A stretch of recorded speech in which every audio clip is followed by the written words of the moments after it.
Along most of the Mediterranean's resort coasts, the mountains came down to the sea, as at the Côte d'Azur or the Ligurian Riviera near Genoa, and the tourists' towns nestled in sheltered bays. But the Costa del Sol lacked even the rudiments of scenic or architectural charm. Sotogrande, I discovered, was a town without either center or suburbs, and seemed to be little more than a dispersal ground for golf courses and swimming pools. 3 miles to its east, I passed an elegant apartment building standing on a scrubby bend of the coastal road. The mock Roman columns and white porticos apparently imported from Las Vegas after a hotel clearance sale, reversing the export to Florida and California in the 1920s of dismantled Spanish monasteries and Sardinian abbeys. The Estepona Road skirted a private airstrip beside an imposing villa with gilded finials like a castellated fairy battlement. What a dense sentence. Let's do that one again. The Estepona Road skirted a private airstrip beside an imposing villa with gilded finials like a castellated fairy battlement. Jesus Christ.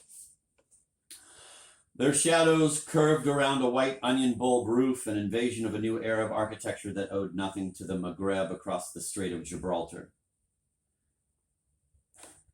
The brassy glimmer belonged to the desert kingdoms of the Persian Gulf, reflected through the garish mirrors of Hollywood design studios. And I thought of the oil company atrium in Dubai that I had walked through a month earlier, pursuing my courtship of an attractive French geologist. I was profiling for L'Express. The architecture of brothels, she commented when I told her of my long-standing plans for a book during our rooftop lunch. It's a good idea, rather close to your heart, I should think. She pointed to the retina-stunning panorama around us. It's all here for you, Charles. Filling stations disguised as cathedrals.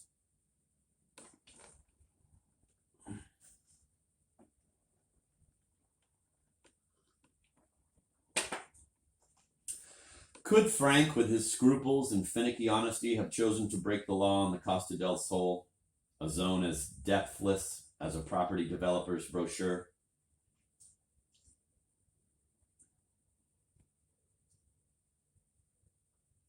Let's read that one again. Could Frank, with his scruples and finicky honesty, have chosen to break the law on the Costa del Sol, a zone as depthless as a property developer's brochure? I approached the outskirts of Marbella, past King Saud's larger-than-life replica of the White House and the Aladdin's Cave apartments of Puerto Banus. Unreality thrived on every side, a magnet to the unwary. But Frank was too fastidious, too amused by his own weaknesses, to commit himself to any serious misdemeanor. I remembered his compulsive stealing after we returned to England, slipping corkscrews and cans of anchovies into his pockets as we trailed after our aunt through the Brighton supermarkets. Our grieving father, taking up his professorial chair at Sussex University, was too distracted to think of Frank, and the petty thefts forced me to adopt him as my little son, the sole person concerned enough to care for this numbed 9-year-old, even if only to scold him. Luckily, Frank soon outgrew this childhood tic. At school, he became a wristy and effective tennis player and sidestepped the academic career his father wanted for him, taking a course in hotel management. After 3 years as assistant manager of a renovated Art Deco hotel in South Miami Beach, he returned to Europe to run the Club Nautico at Estrella de Mar, a peninsular resort 20 miles to the east of Marbella. Whenever we met in London, I liked to tease him about his exile to this curious world of Arab princes, retired gangsters, and Eurotrash.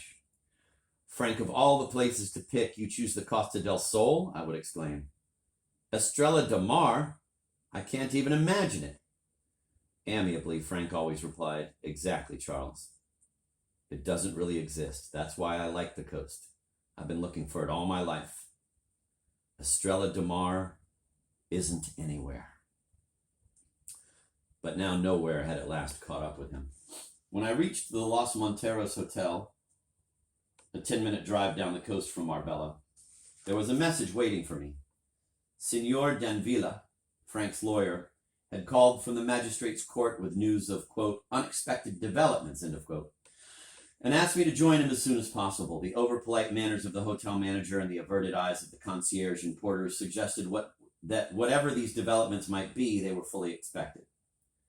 Even the players returning from the tennis courts and the couples in toweling robes on their way to the swimming pools paused to let me pass, as if sensing that I had come to share my brother's fate.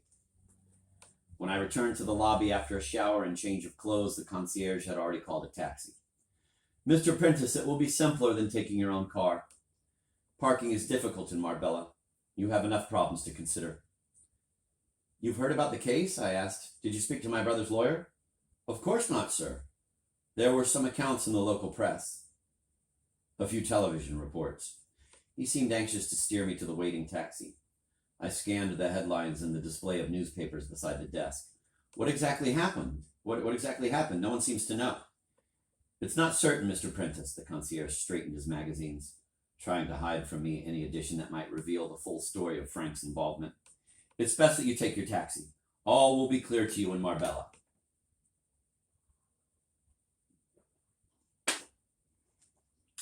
Signor Danvilla was waiting for me in the entrance hall of the magistrate's court. A tall, slightly stooped man in his late 50s, he carried 2 briefcases which he shuffled from hand to hand, and resembled a distracted schoolmaster who had lost control of his class. He greeted me with evident relief, holding onto my arm as if to reassure himself that I too was now part of the confused world into which Frank had drawn him. I liked his concerned manner, but his real attention seemed elsewhere, and already I pondered why David Hennessy had hired him. Mr. Prentice, I'm most grateful that you came. Unfortunately, events are now more ambiguous. If I can explain, where is Frank? I'd like to see him. I want you to arrange bail. I can provide whatever guarantees the court requires. Signor Danvilla? With an effort, the lawyer uncoupled his eyes from some feature of my face that seemed to distract him. An echo, perhaps, of one of Frank's more cryptic expressions. Seeing a group of Spanish photographers on the steps of the court, he beckoned me towards an alcove. Your brother is here until they return him to Zarzuela jail in Malaga this evening. The police investigation is proceeding. I am afraid that in the circumstances, bail is out of the question. What circumstances? I want to see Frank now. Surely the Spanish magistrates release people on bail. Not in a case such as this, Signor Danvilla hummed to himself, switching his briefcases in an unending attempt to decide which was the heavier. You will see your brother in an hour, perhaps less. I have spoken to Inspector Cabrera. Afterwards, he will want to question you about certain details possibly known to you. But there is nothing to fear. I'm glad to hear it. Now, what will they charge Frank with? He has already been charged. Signor Danvilla was staring fixedly at me. It's a tragic affair, Mr. Prentice. The very worst. But charged with what? Currency violations? Tax problems? More serious than that. There were fatalities. Signor Danvilla's face had come into sudden focus, his eyes swimming forwards through the thick pools of his lenses. I noticed that he had shaved carelessly that morning, too preoccupied to trim his straggling mustache. Fatalities. It occurred to me that a cruel accident had taken place on the notorious coastal road, and perhaps it involved Frank in the deaths of Spanish children. Was there a traffic accident? How many people were killed? 5. Signor Danvilla's lips moved as he counted the number, a total that exceeded all the possibilities of a humane mathematics. It was not a traffic accident. Then what? How did they die? They were murdered, Mr. Prentice. The lawyer spoke matter-of-factly, detaching himself from the significance of his own words. 5 people were deliberately killed. Your brother has been charged with their deaths. I can't believe it. I turned to stare at the photographers arguing with each other on the steps of the courthouse. Despite Signor Danvilla's solemn expression, I felt a sudden rush of relief. I realized that a preposterous error had been made, an investigative and judicial bungle that involved this nervous lawyer, the heavy-footed local police, and the incompetent magistrates of the Costa del Sol. Their reflexes, confused by years of coping with drunken British tourists. Signor Danvilla, you say Frank murdered 5 people? How, for heaven's sake? He set fire to their house 2 weeks ago. It was clearly an act of premeditation. The magistrates and police have no doubt. Well, they should have, I laughed to myself, confident now that this absurd error would soon be rectified. Where did these murders take place? At Estrella de Mar, in the villa of the Hollinger family. And who were the victims? Mr. Hollinger, his wife, and their niece, as well as a young maid and the male secretary. It's madness. I held Danvilla's briefcases before he could weigh them again. Why would Frank want to murder them? Let me see him. He'll deny it.